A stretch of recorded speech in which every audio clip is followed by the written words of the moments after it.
இந்த விண்டருடைய heavy snow start ஆயிடுச்சு. Heavy snow அப்படின்னா 10 hours 12 hours கண்டினியூஸாக வந்து ஸ்னோ பெஞ்சிட்டே இருக்கும். நேற்று சாட்டர்டே மார்னிங் ஸ்டார்ட் ஆன ஸ்னோ ஃபாலிங் வந்து இப்போ வரைக்கும் கண்டினியூ ஆகிட்டே இருக்கு.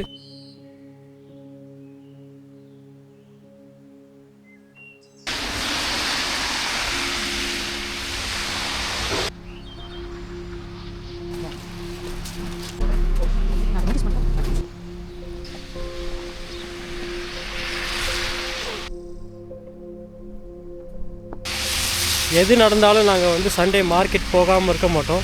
எங்களுக்கு தக்காளி, வெங்காயம், கொத்தமல்லி, புதினா இது எல்லாமே ரொம்ப முக்கியம்.